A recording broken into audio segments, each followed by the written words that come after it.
buhay o kabiguan, ng ligaya o lungkot. Kaya marapat lamang na tanggapin si Jesus bilang tagapagligtas at Panginoon. At matapos yun ay panariwain ang katapatan at paglapit sa Kanya bawat araw o day by day. Ang day by day ay naglalayong umalalay sa pang-araw-araw na pamumuhay. Narito po si Kuya Ed Lapis sa mensaheng pinamagatang What to do with personal weaknesses.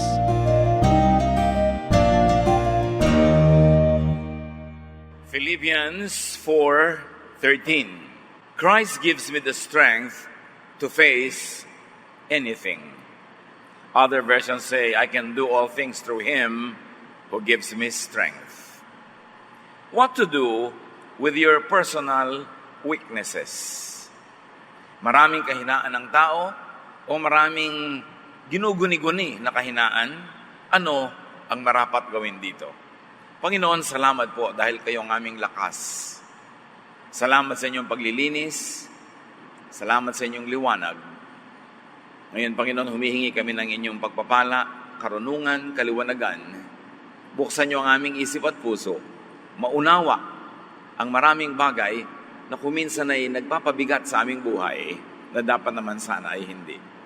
Teach us. Be our preacher, our teacher, and healer. We seek you, Father, in the name of your Son, Jesus our Lord and our friend. What to do with your personal weakness? Know and acknowledge your weakness. Kilalanin, alamin, at tanggapin ang mga kahinaan. Romans 7:18, I know that my selfish desires won't let me do anything that is good. Even when I want to do right, I cannot. Yan ang sinasabi ni Pablo, kahit gusto kong gawin ang tama, hindi ko nagagawa. Kahit anong mabuting gawin ko, hindi yun ang aking laging nagagawa. Kinikilala ang kahinaan, kinikilala maging ang pagkakamali. 2 Corinthians 11:27-29, I have worked and struggled and spent many sleepless nights. I have gone hungry and thirsty and often had nothing to eat. I have been cold from not having enough clothes to keep me warm. Besides everything else, each day I am burdened down, worrying about all the churches. When others are weak, I am weak too. When others are tricked into sin, I get angry. So Paul speaks here, acknowledging his weaknesses, his shortcomings, and his very weak human nature, in spite of his great calling and great office. Strengthen your weakness with training and practice. Matapos sa ating makilala, masuri, maihayag ang ating mga kahinaan, ito'y palakasin sa mamamagitan ng pagsasanay. Pagsasanay, maging ang mga athletes, lumalakas sa pagsasanay. Ang mahina ay lumalakas at yung malakas ay lalong lumalakas kung nagsasanay. Spiritual practice. 1 Corinthians 9:7, I keep my body under control and make it my slave. That is physical practice, which is a metaphor also for spiritual practice. Sinasanay natin ang ating ugali. Sinasanay ang asal. Sinasanay ang kilos para maitama ang mali, maituwid ang liko, at mapaganda ang hindi maganda. 1 Timothy 4:8, exercise is good for your body, but religion helps you in every way. It promises life now and forever. So here, yung dalawang uri ng exercise ay pinapakita, physical exercise and spiritual exercise through the practice of correct religion. Makikita natin na laging kailangan ng pagsasanay sa anumang larangan ng buhay.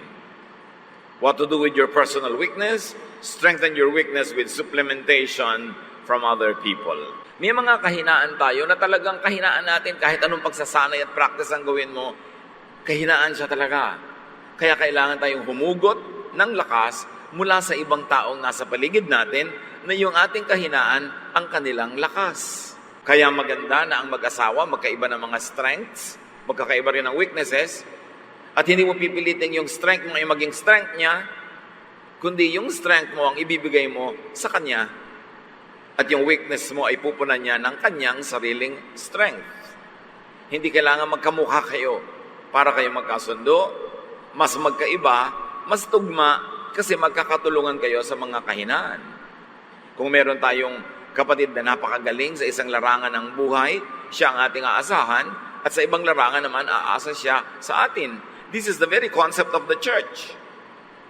Iba-ibang gifts, iba-ibang kakayanan, iba-ibang karunungan, iba-ibang mga katangian, pinagsasama-sama para magkatulong-tulungan. Hindi mo pipilit yung galing mo na makita mo sa iba. Hindi mo ipipilit na yung husay mo ay maging husay ng iba, kasi kaya ka nga nandyan at mahusay sa kanyang bagay para matakpan, matulungan, masuportahan yung hina ng iba, at yung hina mo naman ay susuportahan ng galing nila. God is not a God of sameness, but God of variety. And in our unity, we find completion through the ministrations of each other and to each other. Kailangan natin ang isa't isa. Ecclesiastes 4:9, you are better having a friend than to be all alone, because then you will get more enjoyment out of what you earn. Mas mainam daw na may kaibigan, may kasama, may katuwang, kaysa nag-iisa ka. At kung malakas ang iyong kita, marami kang resources, mas mainam na marami kang kaibigan, share it with them. Kung gusto mong lumakad, wala silang pera, ilibre mo, edi mas masaya ka, nagamit mo ang iyong pera, kaysa nandun yung pera mo sa lalagyan, nag-iisa ka naman. Mahalaga yung pagkasama-sama. It is the very essence of spirituality, unity. So, give help. And that is strengthening others and also yourself. What is so miraculous about helping others is that it also helps us. Pag tayo matulungin sa iba, natutulungan din natin sarili. Pag nagpapasaya tayo ng iba, sumasaya din tayo. Pag nagbibigay tayo, napapayaman din tayo ng pagbibigay na yun. Kaya napakahalagang exercise yung pagtulong sa kapwa. At kung ano ang iyong galing, yun na ibigay mo sa iyong kapwa. Kaya sa isang pamilya, kung minsan ay napakagaling mong kumita, marami kang kita, yun ang role mo, financial support sa mga kulang ang finances, pero yung kulang ang finances, may ibang galing din yan. Kailangan i-contribute din nila yung galing nila sa pamilya, hindi tagatanggap lang sila ng pera. So kung mayroong isang member ng family na na-hospital, nagkakasakit, mayroong nagsusuporta dyan sa pera kasi mas marami siyang pera, yung iba naman, ang suporta nila, warm body. Sila yung nag-aalaga, sila yung nag-iintindi, sila yung bili dito, lakad noon, takbo dito. Yun ang kontribusyon nila. Kanya-kanyang kontribusyon sa pag-aalagaan ng mga mahal natin sa buhay. 1 Corinthians 12:7, now to each one, the manifestation of the Spirit is given for the common good. Bawat isa sa church, merong spiritual gift. Ibinigay yun sa kanya ng Diyos para sa ikabubuti ng buong kapatiran, hindi lang sa kanyang sarili. Kaya kahit sa church, meron talaga na gifted with a lot of money, so sila yung mas maraming ibinibigay ng financial support sa needs. Yun namang mga hindi masyadong gifted with a lot of money, they're gifted with time, with energy, with effort. So sila naman to ngayong laging nandun, nagtatrabaho, kumikilos, habang yung kapatid nila na nagdo-donate ay busy gumagawa ng pera sa pagnenegosyo. Nagkakatulong-tulungan. Kanya-kanyang papel sa buhay. Yung magaling kumanta, kailangan kumanta para yung mga taong hindi ganun kagalingan, ma-edify sa kanyang music. Yung mahusay mag-organize, siya ang nagtitipon-tipon ng mga gawain, para yung hindi masyadong mahusay mag-organize, sasali na lang. Susunod na lang. Kanya-kanya ng papel sa buhay. Kung ganun, ang kahinaan ay nagiging lakas, kung humuhugot ng lakas mula sa iba na binigyan ng Diyos ng lakas doon sa bahagi ng buhay na ikaw ay mahina.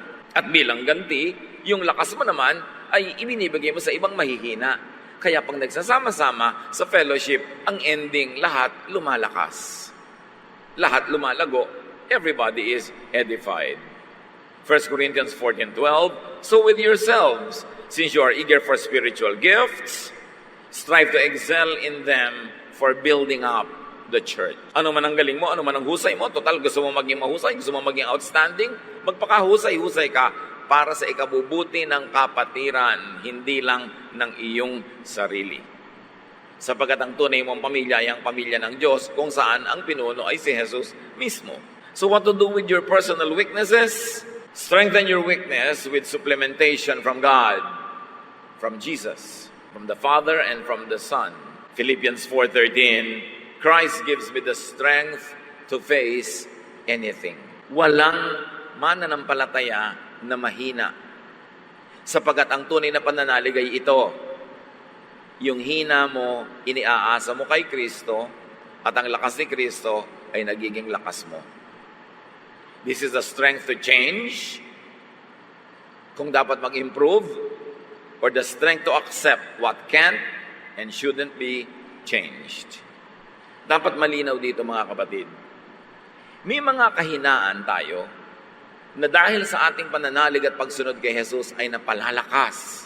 Pero may mga kahinaan tayo na dahil sa pananalig natin kay Jesus ay di na pinipilit palakasin kundi iniaasa sa pag-ibig, pagpapatawad at walang patakarang pagtanggap ni Jesus. Dapat malinaw yon. Hindi ka pumupunta kay Jesus para lang baguhin ka niya, kundi pumupunta ka kay Jesus para tanggapin niya ng walang patakaran. Yun ang tunay na pag-ibig ng Diyos. Marami kasi merong paniniwala that you join religion to be changed. Well, in practice and in history, that has been the case. Religion has become a reformatory institution. But true spirituality is God accepting you, not God changing you. It is religion who changes people. It is religion who wants to change people so that the people could be controlled, so that behavior could be managed and engineered. Kaya naging kakambalagi ng palasyo ang relihiyon, ang mga political leaders at spiritual leaders ay laging magkakasabwat at nagtutulungan sa pagkontrol sa mamamayan. At ito ang dapat nating linawin mga Kristiyano. God is not in a business of changing you, but God is in the loving business of accepting you. At sa pag-respond mo sa pag-ibig na yun ng Diyos, ikaw mismo ang nagbabago sa iyong asal, sa iyong gawi, sa iyong mga ugali, within what your natural self can allow. Minsan, sobrang expectation natin. Naku, sumali ka sa church namin, lalamig ang ulo mo. Sumali ka sa church natin, magbabago ka. Titigil ka ng mga bisyo mo, magiging ganito ka, magiging ganon ka. Kaya tuloy, ang laki ng pressure sa mga tao pag sumasali sila sa church. O kaya, ang laki na lang ng takot nilang sumali kasi baka sila biglang baguhin o hindi nila makayang mabago at sila'y mabigo. Baluktot ang pananaw natin sa true spirituality. Jesus accepts us. And in response to that love, we begin to calibrate our behavior to the point that we follow in His footsteps. But that is our decision. But the business of Jesus is to accept us and to love us and to cleanse us. Pero hindi yung, ayan, Pastor, pasalihin nyo nga po ang anak ko sa retreat para bumait. Ano yung retreat? Reformatory institution. Yung husband ko po, puntahan nyo para maipag-pray nyo para magbago. Baluktot ang mga pananaw natin sa religious activity or spiritual activity. Dinadala natin ang mga mahal natin sa buhay sa Diyos para makatanggap sila ng walang patakarang pagtanggap at pagmamahal, pagpapatawad, pag-ibig ng Diyos. Hindi para biglan sila ng pressure na magbago. Kaya madalas bigo. O kaya magre-retreat, nagbabago lang ng 2 linggo, tapos babalik uli yung totoo. Kasi ang pwede lang maging pagbabago ng tao, yung sang-ayon sa kanyang natural self. Hindi mo pwedeng baguhin ang isang tao laban sa original way that the person was created by God. Can a leopard change its spots? Can an Ethiopian change his skin? Sabi sa Bible, the obvious answer is no. You don't go to religion to be changed. You go to God to be accepted and for you to feel that love. And in response to that love, you begin to fine-tune, to calibrate, to improve your behavior within your nature. But religious activity or membership cannot change your nature. Because yung nature mo, Diyos ang gumawa nun. Dapat malinaw yon para hindi sobrang pressure sa atin when we become a member of a spiritual community at hindi rin sobrang pressure na ibinibigay natin sa iba. O 3 taon ka nang nagba-Bible study, takot ka pa rin sa dilim. We expect people to change overnight just because nagbukas ng Bible, just because umattend ng church. O Sunday school ka ng Sunday school dyan, malululain ka pa rin, may phobia ka pa rin, natatakot ka pa rin. Tuloy, sobrang pressure ang binibigay natin sa kapwa at marami napipilitang magpanggap para lang magmukhang, oo nga, nagbago na sila. Tapos pag lumabas yung totoo nila uli, machichismis, nagbabackslide. Kaya napaka-oppressive kasama ang mga baluktot ang mga pananalig. Ang hirap nilang kasama kasi hindi nila naiintindihan na ang Diyos ay nagpapatawad, hindi nagbabago ng tao. Kasi kung ang Diyos ang nagbabago ng tao, di Diyos dapat ang managot sa lahat ng hindi nagbago. Kasi siya pala ang nagbabago ng tao, di lahat ng hindi nagbago, siya ang may gawa. No, God accepts and loves us. Warts, wounds, scars, and all. That is the love of God through Jesus that even Christians do not understand. Sobra tayong nagiging legalistic. Member ka na dito, dapat ganito ka na, dapat ganun ka na, dapat ganun ka na. Puro mga panlabas at mga behavioral changes ang inaatupag natin, samantalang ang business ng Diyos ay mag-heal, magpagaling sa pamamagitan ng pagtanggap, pag-ibig, pagpapatawad. Pati si Pablo, na napakalaki ng ministry, maraming mga hindi na bago sa kanya. 2 Corinthians 12, 6-9, even if I should choose to boast, I would not be a fool because I would be speaking the truth. But I refrain so no one will think more of me than what is warranted by what I do or say, or because of those surpassingly great revelations. Si Pablo, dinala ng Diyos sa ikatatlong langit, to the third heaven. Binigyan siya ng mga revelation na hindi nabigay sa mga original 12 apostles. Ang dami-dami niyang nalaman na higit sa nalaman ng mga kasama ni Jesus at susunod-sunod sa kanya sa earthly life ni Jesus. Pero sabi niya, kahit ganitong surpassing ang revelation na binigay sa akin, marami pa rin akong weaknesses. Marami pa rin akong hindi na bago. At yun ay tinatanggap ko na lang. At iniaasa ko na lang yun kay Jesus. So, but therefore, in order to keep me from becoming conceited, I was given a thorn in my flesh, a messenger of Satan, to torment me. Walang lubos na nakaunawa kung ano yung thorn in the flesh. Pero ang sinasabi ni Pablo, meron akong kahinaan, meron akong kapintasan, meron akong pagdurusa na inihalalapit ko sa Diyos na alisin niya, pero hindi niya inalis. Sa kabila ng katotohanan na ako'y binigyan niya ng great revelation, napakahusay ng ibinigay niya sa aking ministry, pero sabi niya, sa makatuwid, pinanatili ng Diyos itong aking matatawag ng ibang kapintasan o kahinaan para ma-check ang pride ko. Kasi sobrang ibinigay sa akin na spiritual gift. So binigyan ito ng kapintasan o kahinaan, maging kapintasan sa tingin lang ng iba, para hindi naman ako sobrang yumabang. Para may weakness pa rin ako. Para ako'y laging umaasa sa Diyos. Sabi niya, 3 times, I pleaded with the Lord to take it away from me. But He said to me, my grace is sufficient for you, for my power is made perfect in weakness. Therefore, I will boast all the more gladly about my weaknesses, so that Christ's power may rest on me. Ang linaw. Sabi niya, napakadakila ng ministry ibinigay sa akin, ang katalinuhan, ang revelation na binigay sa akin, grabe. Pero sa kabila nun, meron namang ibinigay sa akin na kahinaan. At ikiusap ko na ito 3 beses. Pero ang sagot ng Diyos, hayaan mong manatili ang iyong kahinaan para aasa ka pa rin sa akin. Kahit napaka-great ng gift sa iyo, kahit napaka-great ng ministry sa iyo, aasa ka pa rin sa pangunawa, aasa ka pa rin sa kabaitan ng kapwa. Kasi meron kang kahinaan o kapintasan. It was part of the package. Hindi yun inalis ng Diyos. So huwag niyong asahan na kung mo lang kayo ay lumapit kay Jesus, tumanggap kay Jesus, naging member na isang religious community, ay lahat ng weaknesses ay matatanggal. Meron kang sinasadya ng Diyos na iwan doon para wag kang yumabang, para lalo kang umasa sa Kanya, tulad kay Paul. 2 Corinthians 12:10, yes, I am glad to be weak, if it is for Christ, because when I am weak, I am strong. Sa inyo, may kahinaan ako.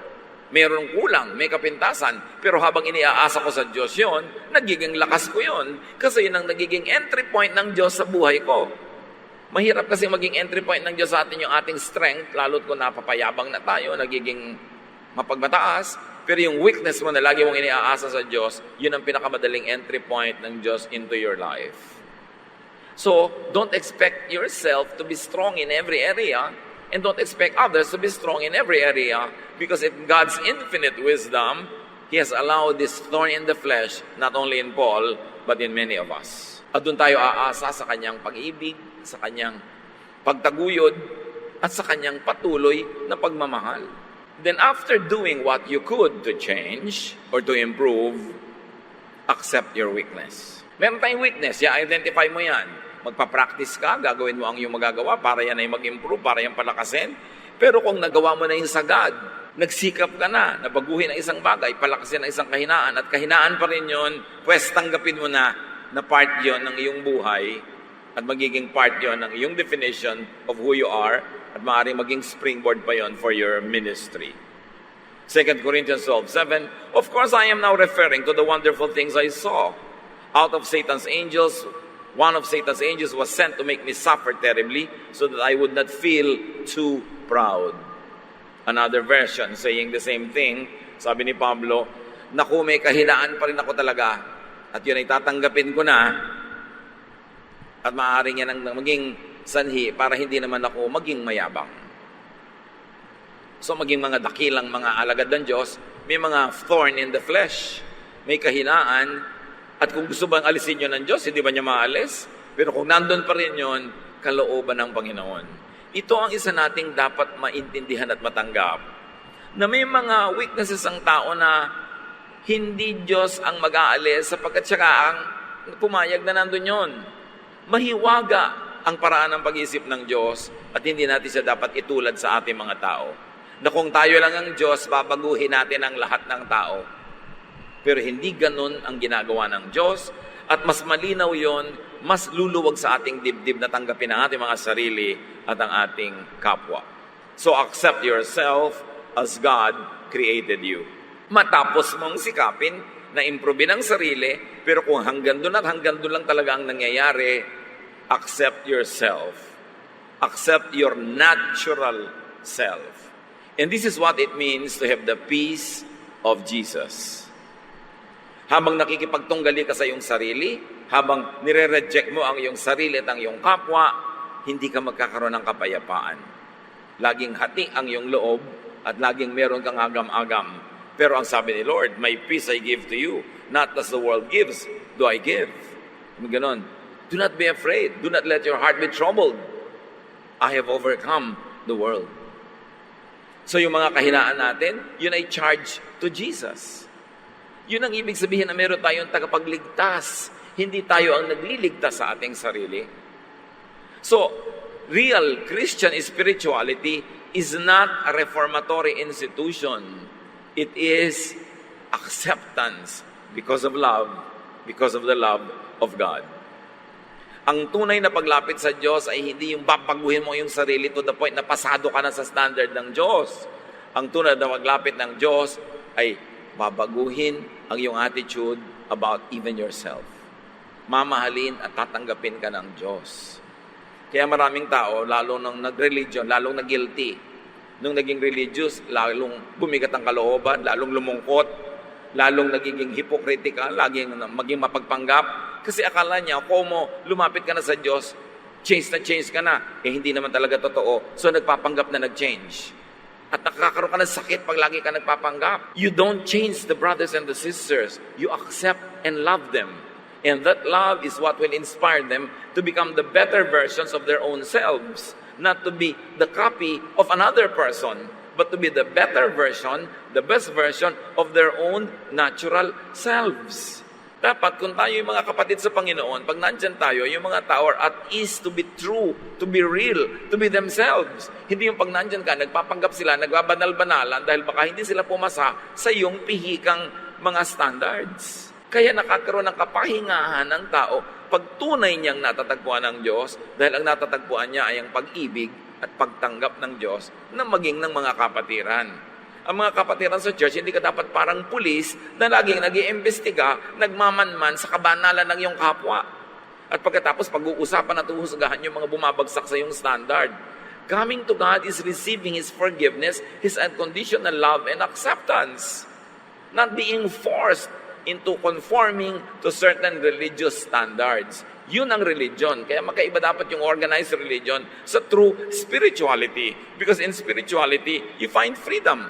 You rest. You relax. Kaya sabi ni Jesus, come to me and I'll give you rest. Why? Because I will accept you. Because I will love you. And that is the same thing you should give to your brothers and sisters. Rest. Hindi yung binubuli-buli mo, pinipilit-pilit mo na sumunod sa mga kabanalan at guni-guni mo na mga imposibleng mangyari this side of eternity. So accept yourself as God created you. and then you will be free, and then you will find rest, and then you will have peace, and then you will be inspired to love others as well. Psalm 139:14, I praise you because of the wonderful way you created me. Everything you do is marvelous. Of this, I have no doubt. And everything includes yourself and myself.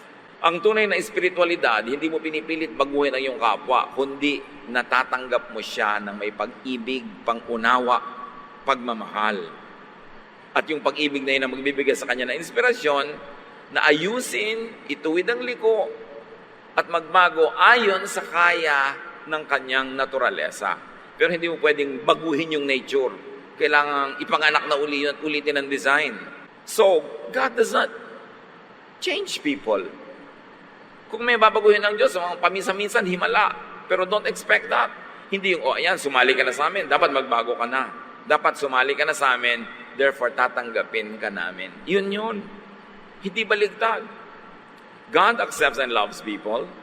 It is people who change their behavior as much as their nature would allow.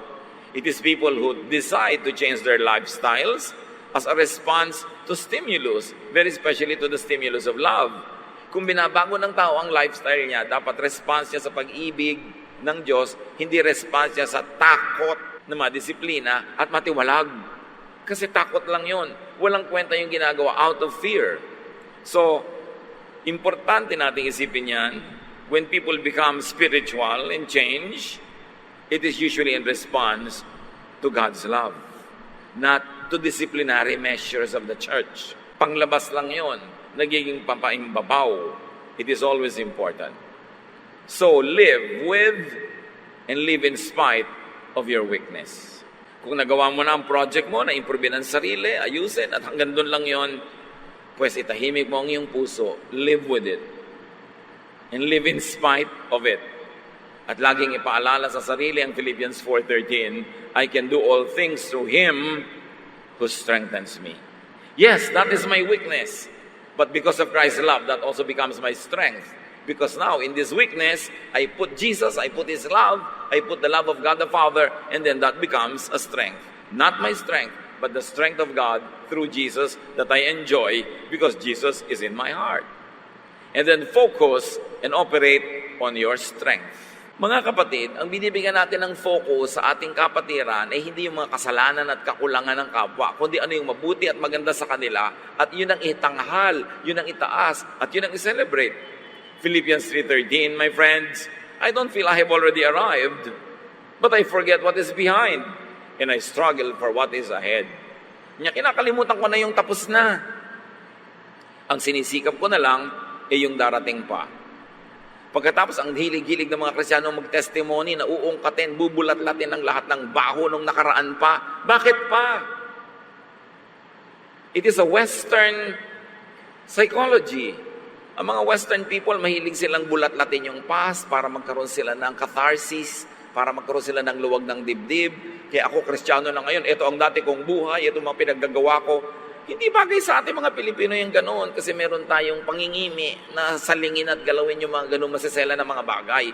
Sa pagkopya naman natin sa mga Amerikano, pati yung mga testimony nila, ginagawa natin sa mga churches na pagchichismis ang katuloy pagkatapos. At pagkatapos, pagka napabalik ka sa dati mong buhay, machichismis ka na mag-backslide. Kaya hindi tayo mahilig yan sa mga testimony. Why celebrate and why make a big deal out of what's already past? Charge to the cross, it's finished. Sabi ni Paul, yung tapos na sa akin yan. Iniiwan ko na yan. Ang inaatupag ko yung darating pa. Napakahalaga na suriin din ang mga pinaggagawa natin sa mga churches. Ito ang aking buhay. Ito ang mga karumihan ko. Ito ang mga pinaggagawa ko. Bakit pag-uusapan pa mga ganon? Mga Amerikano mahilig doon. Pero hindi natin kailangan kopyahin yun. Hindi yun bagay sa kultura ng mga taga-asilangan. Sensitive kasi tayo sa ganung mga bagay. Ephesians 4:28-29, sabi niya, total, nasa Panginoon ka na. If you're a thief, quit stealing. Be honest and work hard so you will have something to give to people in need. Stop all your dirty talk. Say the right thing at the right time and help others by what you say. So ang mga pagbabago dito, behavioral, yung actual things that people do, pero hindi binabago yung kaloob-looban ng kaibuturan ng iyong puso. Kung talagang mahilig ka na kumain ng ganito, hindi kailangang baguhin yon. Kung talagang ikaw ay artistic, hindi kailangan tanggalin yon. Kung hindi ka artistic, hindi kailangang palitan yon. Yung basic nature mo, hindi yun binabago. Ang binabago lang natin yung outward behavior, especially that which affects people in a negative way. So sabi, kung dati ka magnanakaw, tumigil ka na magnakaw. Baliktarin mo yon, magtrabaho kang mabuti, sumobra ang kita mo, tumulong ka sa mga nangangailangan. Dati kang gumagawa ng mga mali, itama mo na para imbes na nasasaktan mo ang kapwa, ay natutulungan mo sila. Pero yung ikaw bilang isang tao, yung kaibuturan na yung kalooban, hindi binabago kasi Diyos ang nagbigay nun. We should know what can be changed and improved, and we should know what should be accepted and even celebrated para magkaroon tayo ng katahimikan sa ating puso. Accept others as God created them. So you don't accept only yourself, but others as well. Ephesians 2:10, God planned for us to do good things and to live as He always wanted us to live. That is why He sent Christ to make us what we are. So pag na-appreciate mo na nilikha ka ng Diyos, at kung may pinayagan siyang sa tingin ng iba ay weakness, ay nandyan pa, ma-appreciate mo pa rin yun na merong katuturan at kabuluhan yun, din mapapayapa ang iyong loob, and you will stop struggling with yourself all the time. John 13:34-35, but I am giving you a new command. You must love each other, just as I have loved you. If you love each other, everyone will know that you are my disciples. Walang sumama kay Jesus na sinabihan niya, Aba, magbago ka muna bago ka sumama sa amin. Perfect ka ba bago ka sumama sa amin? Wala ka bang kasalanan? Tinanggap niya ang lahat. At sa pagtagal ng panahon, kapiling si Jesus, people improved and improved and improved in response to His love. But the first act is to accept them and love them. At ganun ang dapat nating ibigay sa kapwa, maging sa ating sarili. Accept people as victims, as products of their personal circumstances. Marami mga tao kaya sila nagkaganyan, biktima. Luke 19, verse 10, the Son of Man came to look for and to save people who are lost. So you begin with that people are lost. And Jesus seeks them out to find them, to love them, to heal them, not to change them. Minsan may nadaanan ako isang Christian bookstore nakalagay, books that will change your life. Yun agad ang idea natin, come here and be changed. Yun ang idea ng religion Pero si Jesus, come and I'll accept you as you are. And then, you can become the better version of yourself in response to my love, in response to the strengthening that you will receive. But being changed is not a requirement. Meron pa ngang sobrang mga conservative churches, magpapa-youth camp, yung mga member nila magdadala ng pinsan, kaibigan na youth, tapos nire-reject nila dahil hindi nila gusto yung suot, hindi nila gusto yung kulay ng buhok ng kabataan, hindi nila gusto yung itsura. Aaten pa lang gusto mo, mukhang santo na. Ganun ang mga religion. Kaya yung mga tao ayaw na tuloy, natatakot. Samantalang, people need love, especially when they don't seem to deserve it. Hindi sa simula pa lang pinipili mo na agad. That is the way of the Pharisees. Laging nanguhusga, laging hindi ka pwede, hindi ka banal enough. John 8:11, sabi ni Jesus sa babaeng, babatuhin sana ng mga tao, did anyone accuse you? No, sir, the woman answered. And that's because Jesus defended the woman. Then Jesus told her, I am not going to accuse you either. You may go now. Masarap kasama si Jesus. Kahit sabihin pa niya sa iyong sin no more. Pero hindi niya ginagawang kailangan, sinless ka na bago ka lumapit sa akin. I'm not going to accuse you. I will love you. This is the Jesus that we should know. This is the Jesus that had been hidden by the church from people because ang laging inuukil-kil ng mga churches sa mga tao is the strictness and the law of Moses na tinakpan na ng law of love ni Jesus. Gaano kahirap maintindihan yun? Personal weakness should be recognized, strengthened, and turned into strength. Turn every disadvantage to an advantage. Mga kapatid, gusto kong ulitin ito. Kung meron kayong weakness, sa tingin nyo weakness, do what you can to strengthen it. And after you have done what you could, may natira pa rin o nando pa rin siya, tanggapin nyo, manahimik kayo, live with it, live in spite of it, surrender it to Jesus, and depend on the love of Jesus. Ephesians 4:31-32, stop being bitter and angry and mad at others. Don't yell at one another or curse each other or even be rude. Instead, be kind and merciful, forgive others, just as God forgave you because of Christ.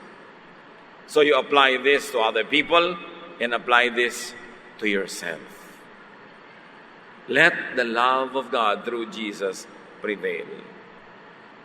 Personal weaknesses should be accepted and lived with after you have done what you could to improve on them.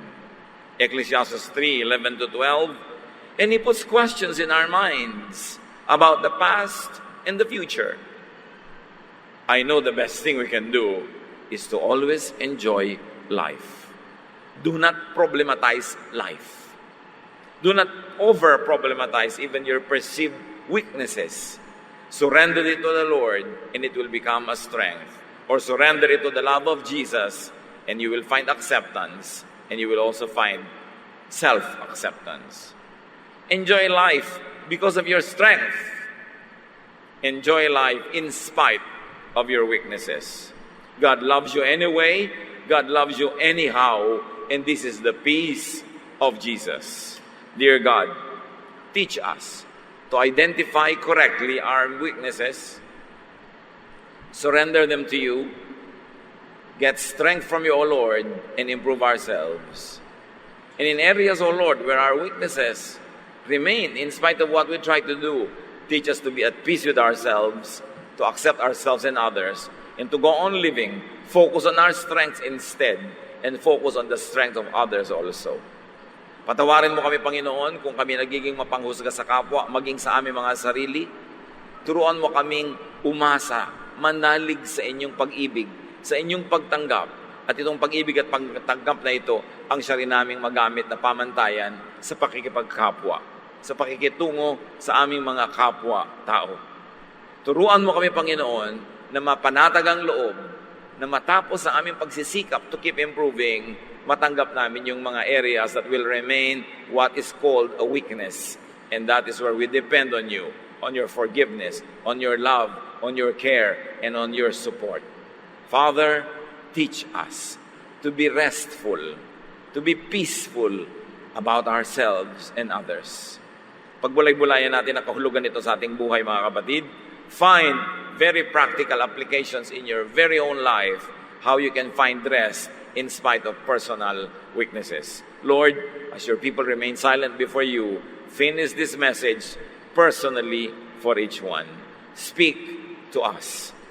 We thank you in the name of your Son, Jesus. Let's be alone with the Lord in silent reflection.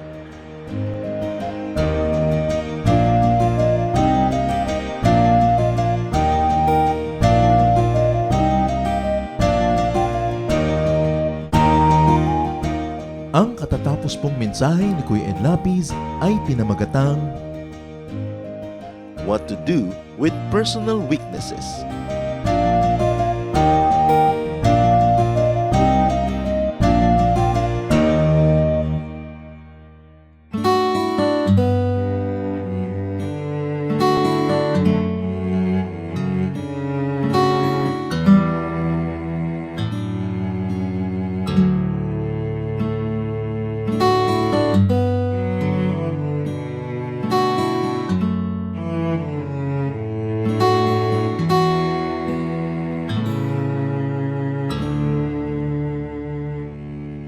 Aking damdamin, di mapalagi, at ang isipan ay laging ligaw. Di mawawari ang buhay palagi, kahit litama ay hindi sapat. Nais kong itamang lahat, ngunit iabot at di sapat. Jesus, kailangan kita. Jesus, hindi mangangamba. Jesus, pag-ibig niyo'y ba di mapagkakait? sinuman. Jesus, kailangan kita. Jesus, sa'yo'y hindi mangangamba. Jesus, sa piling niyo ako'y laging may pag-asa.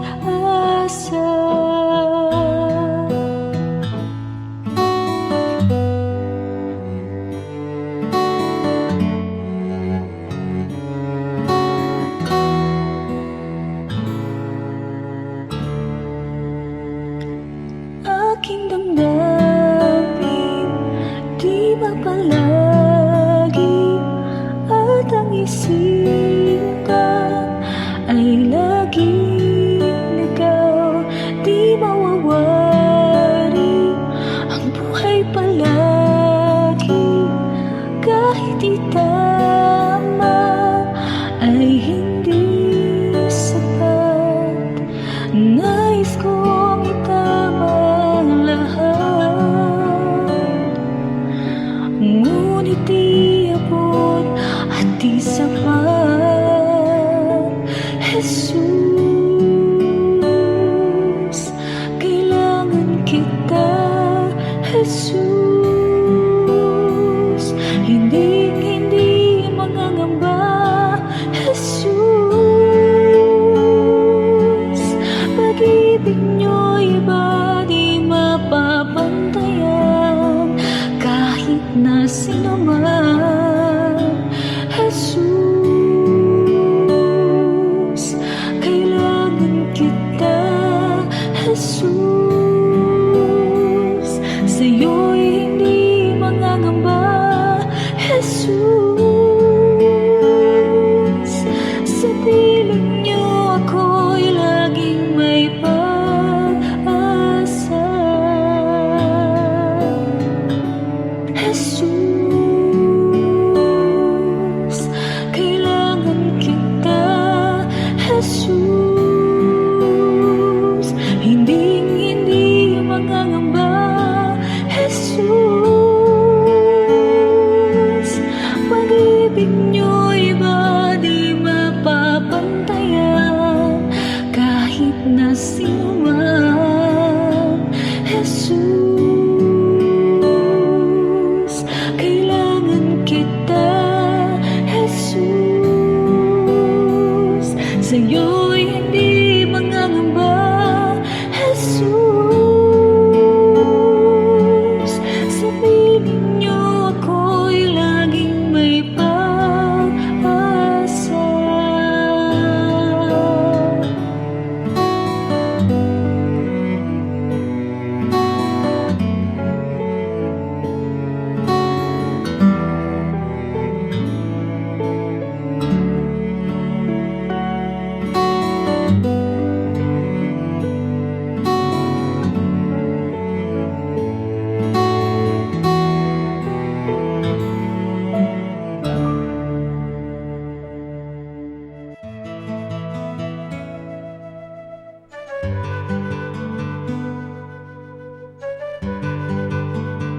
Bakit matamis ang spaghetti ng Pilipino?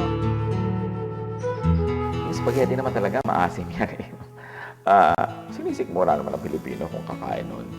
So anong gagawin niya sa spaghetti? Tatamisan niya, ibabagay niya sa kanyang panglasa. Akala ng mga tao, westernized ang Pilipinas. No. Westernization is just a thin veneer. When you scratch on that very thin surface, you will find the indigenous Filipino alive and kicking. Tulad ng spaghetti. Iniiba natin ang mga dumarating, pinababagay natin sa ating panlasa, and it is a tool to survive. And sometimes not only to survive, but also to prevail. So, gusto natin matamis ang spaghetti, tamisan, Pinoy eh.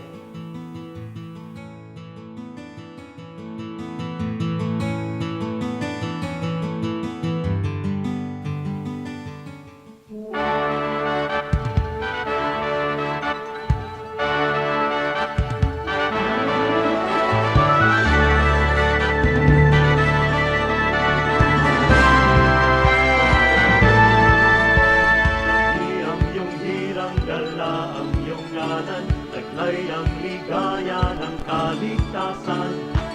alab ng puso sa aming dibdib ay kayo ang dahilan. Uktawin ang nahihimbing na damdamin, isingin ang aming yaring isipan. Tangang lakas ay gawin niyong alipin sa inyo ang pagsamba. Pagsamba, dalis ay napagsamba sa dakilang ngalan niya. Halina sa pagsamba, pagsamba, dalis ay napagsamba sa dakilang ngalan niya. Halina sa pagsamba.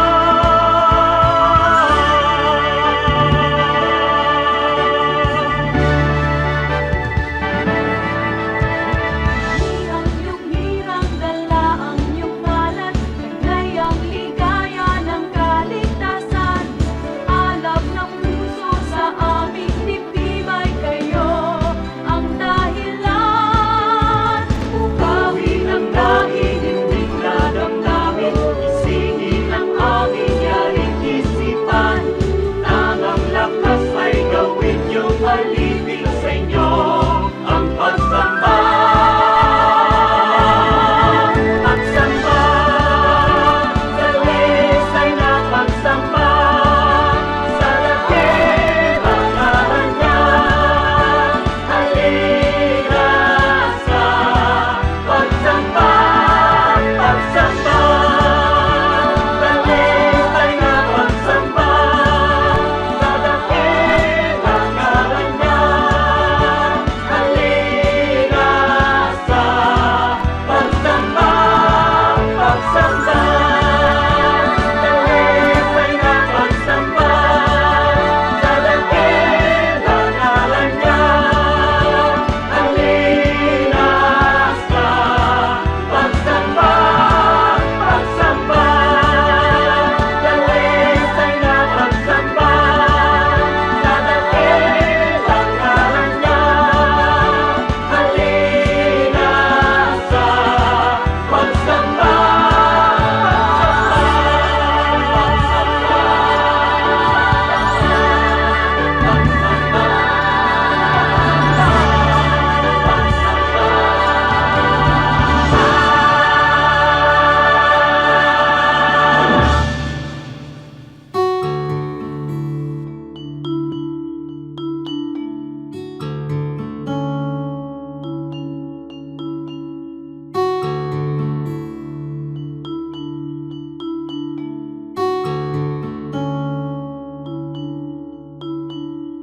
Pagmamahal mo sa akin o kahirap malirik. Dating sarado ang isip kay kitig.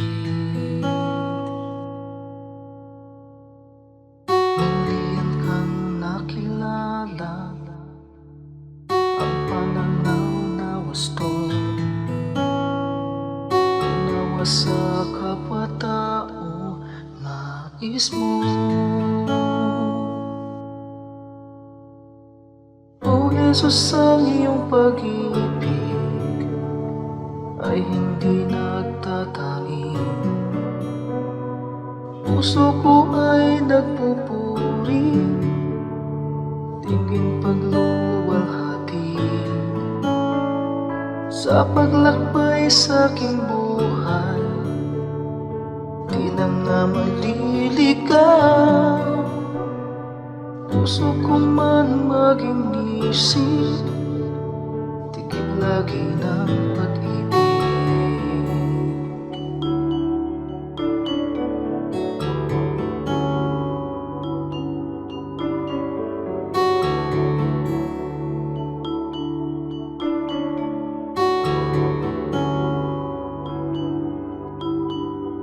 Kung ako'y magsalita man, wika ng bawat tao.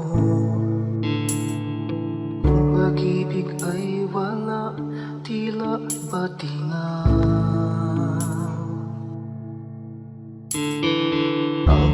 Mabisay na pag-ibig ay mapagpahinuhod at hindi na nagkukulang kailanman. Kung Jesus ang iyong pag-ibig ay hindi nagtatangi, puso ko ay nagpupuri, tingin pagluluwalhati sa paglakbay sa aking buhay. Di na nga maliligaw, puso ko man maging isip, tikit lagi ng pag-ibig. Kung Jesus ang iyong pag-ibig ay hindi nagtatangi, puso ko ay nagpupuri, tingin pagluluwalhati sa paglakbay sa aking buhay. Di na nga maliligaw, puso ko man maging isip, tikit lagi ng pag-ibig. Puso ko man maging isip, tikit lagi ng pag-ibig.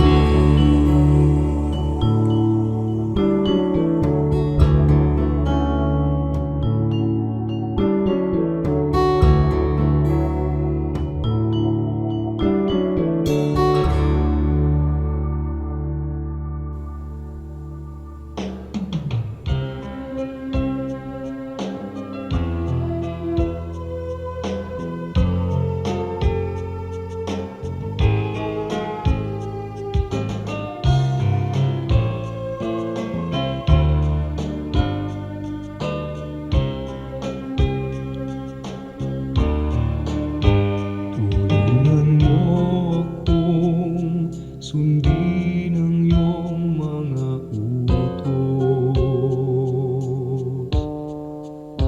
Tulungan mo akong ang buhay ko'y maiayos. At sa mga tukso, tulungan mong pigilin ang sarili ko. Tulungan mo akong maging tapat sa'yo. Pagpipigil sa sarili, pagpipigil sa sarili. Kung nalulungkot at nalulumbay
ang ituro mo sa buhay ko, Jesus.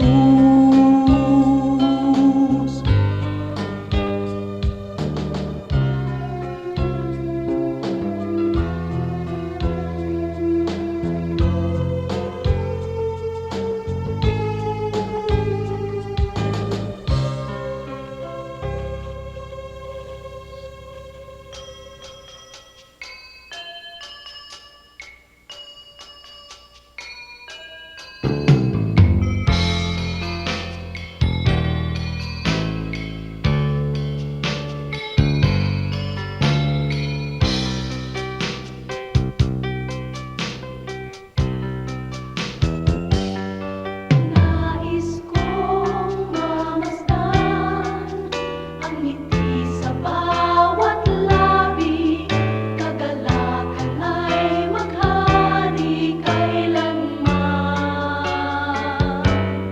Nais kong marinig itong awit ng pag-ibig, kabutihan at kapayapaan man.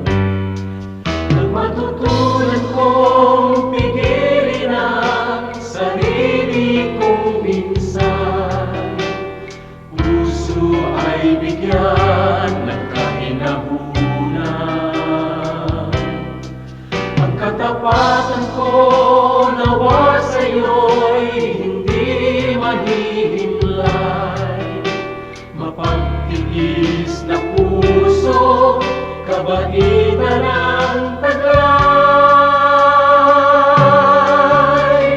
Bunga ng Espiritu, mayroon ka ba sa buhay mo ang kinakailangan na ipakita ng Kristiyanong tunay? Bunga ng Espiritu, kung wala sa buhay mo, kay Jesus tanggapin mo. Bunga ng Espiritu.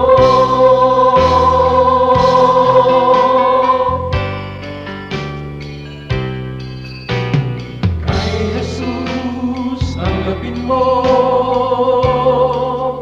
Bunga ng Espiritu.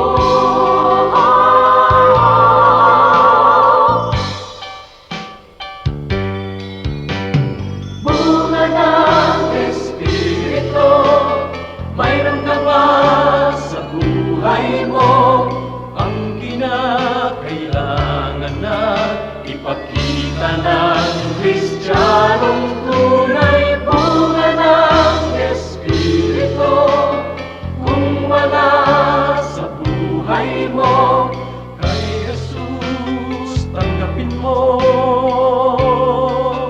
Bunga ng Espiritu.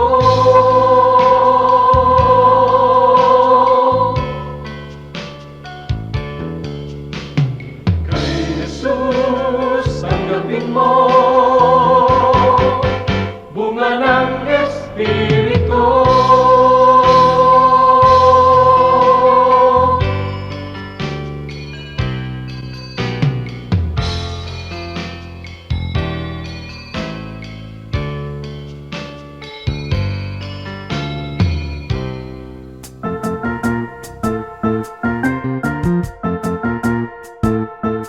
Oras na po para pansamantalang magpaalam ang programang Day by Day. Tayo po'y magsama-sama tuwing ika-6 hanggang ika-7 ng umaga, araw-araw. Magandang umaga po at mabuhay ang Panginoong Hesus!